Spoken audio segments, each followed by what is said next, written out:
Sunjanning pistirmoq uchrab halok bo'lishi. Yaxshimisiz do'stlar? Undaq bo'lsa 3 podshohlikni yana so'zlab ketdik. Biz oldingi filmimizda shu 18 taram qo'shinniki eng oxirgi qilib qolgan shu 4 taram qo'shinniki parchalanib ketganligi, ya'ni Sunjan, Yuanshao, Yuanshu, Sao Sao, undan boshqa Liu Bei qatorliqlarningki ya'ni o'z yurtlariga, o'zininki shu igilik tikilgan joylarga qaytganligini so'zlagan.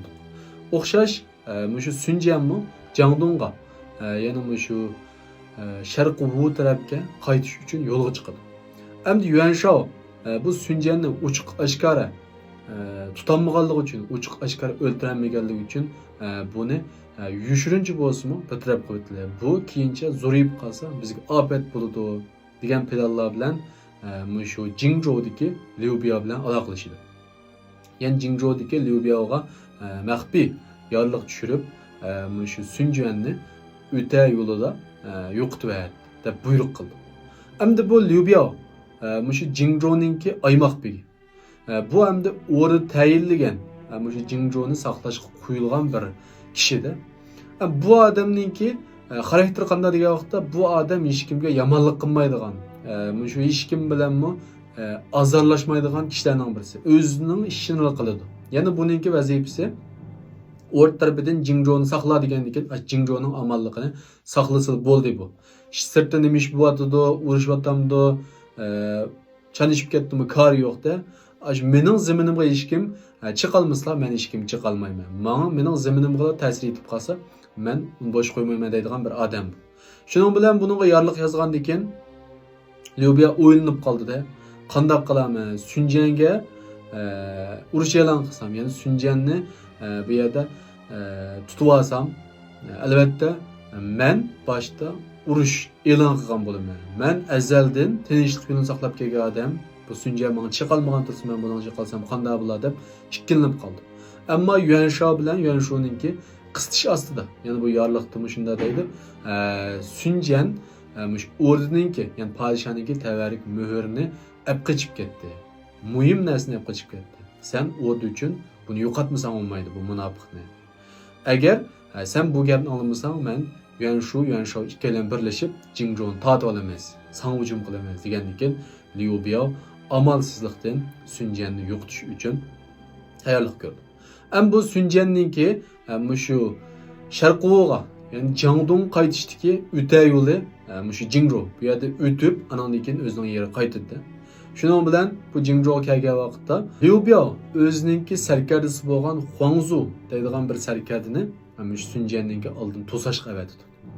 Yana bu Huangzu shu Fancheng degan shu shaharni saqlab turgan sanog'inda. Bu Fancheng degan uch podshohlikda bak tul chiqdi. Jingzhou bilan munosabatlik. Ya'ni Jingzhou'ninki shu kirish eg'izi desak bo'ldi. Avval Fanchengda o'tib, undan keyin Jingzhouga bordi. Shuning bilan Sunjan Fancheng kelgandan keyin bu Huangzu degan sanog'in qo'shin boshlab chiqib ilishdi. Endi Sunjan garchi shu qo'shinlari garchi talafot uchirgan bo'lsa-mu, bu nurg'un janglarni qilib alsirab kelgan bo'lsa-mu, ammo buninki jang qilish mahorati, ammo qo'shinninki jangovarligi yanada Liu Biao'ninki qo'shinlardan ishib tushdi. Huangzu bu jangda mag'lub bo'lib, Fanchengning ichiga kirib oldi. Shuning bilan Sunjan bu shaharni qorshab, shu shaharga hujum qildi. Maqsad nima degan vaqtda Liu Biao'ninki cho'ng qo'shinni aldab chiqish, ya'ni Jingzhou'dan chiqib, shu Fanchengni qo'g'lashga kelsa, biz sirtda bular bilan jang qilsak, biz bularni yenga olamiz deb bunday plan qildi. Chunki Sunjanninki bu sepil hujum qilgani qaraganda sirtda boshqa qo'shinlar bilan urushish osonga to'xtaydi. Shuning bilan bu yerda Liu Biao sirtga chiqmay, ishni hem yetib oladi.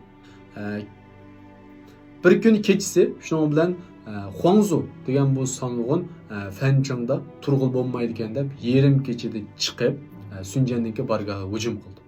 Ammo Sunjanmi tayyorlik holat turg'achqa yanala bu Huangzu talafot uchraydi. Hatto mag'lub bo'lib qochdi. Shuning bilan Fanchengga kiramay bu Jingzhouga qarab qochishga boshlaydi.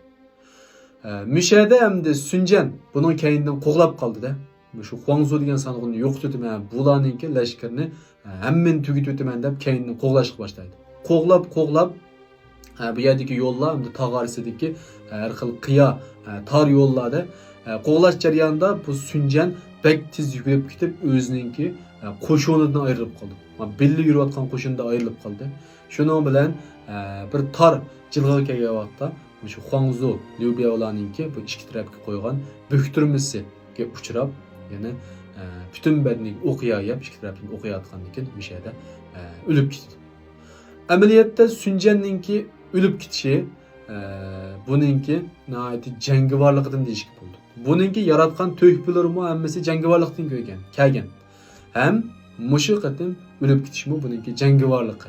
Nihoyatda shu jang yerismanligi, jangni oxirigacha qivatmasam, tugatmasam bo'lmaydi deydigan bir xarakteri bo'lganligi uchun bu qatim o'lib ketgan deyishga bo'ldi. Agar u Huangzu mag'lub bo'lib qaytgandan keyin keyindan qo'g'lamay o'zining yo'liga ravon bo'lavergan bo'lsa yoki o'zining bargohini saqlab yo fanchangni saqlab turgan bo'lsa, balkim o'lmagan bo'lardi-da. Demak, bu hamda jang qilgandagi oxirigacha qivitay deb bak hayajon bilan mingib ketib, shuning bilan bu yerda Liu Biao'ninki buktirmasiga uchrab o'lib ketdi. Endi Sunjanninki shu hikoyasiga qaraydigan bo'lsak, Sunjan 3 podshohlikdagi nihoyatda jangovar sang'ullarning birisi deyishga bo'ladi. Nihoyatda zafardas. Chunki Sunjanninki kelganligini ansa asosan nurg'un kishilar, nurg'un pasibonlar, nurg'un sang'ullar cho'chiydi. Buninki haqiqatan jang qilishga moyil ekanligini hammalar asosan e'tirof qiladi. Uningdan boshqa 3 podshohlikdagi shu davrdagi quruq qo'l ilikliklab cho'ng ishlarni qilganlarning ichida Sunjanni birinchi deyishga bo'ldi. Nima ish qildi? Sunjan nihoyat odatdagi namrat oiladan kelib chiqib, o'z tirishchanligiga tayinib, asta-asta zo'rayib, amaliy cho'ngib, qo'shini zo'rayib, mana biz so'zlayotgandek shu Sharqo'ninki, ya'ni Jangdongninki o'g'lini sep qo'ydi. Agar u o'lmagan bo'lsa, balkim tixim cho'ng ishlarni qila oladi-da. O'lgandan keyinmi yanala shu o'g'li bo'lgan Sunjanlarga demak cho'ng bir iyilikni tiklab berib, tashlab qo'yib ketib qoldi degan gap. Undaq bo'lsa, Sunjanninki hikoyalari mushning bilan 3 podshohlikda oyoqlashdi. Endi biz keyingi filmda nima so'zlaymiz degan vaqtda shu Dongjuanninki g'albi shodligidan masxush bo'lib, hamoqat bir ishlarni qilganligini so'zlaymiz. Undaq bo'lsa do'stlar, film yaragan bo'lsa, yurak berib saqlab etgandan keyin astikin kaslarga alt raqamlarni yozib qo'yinglar.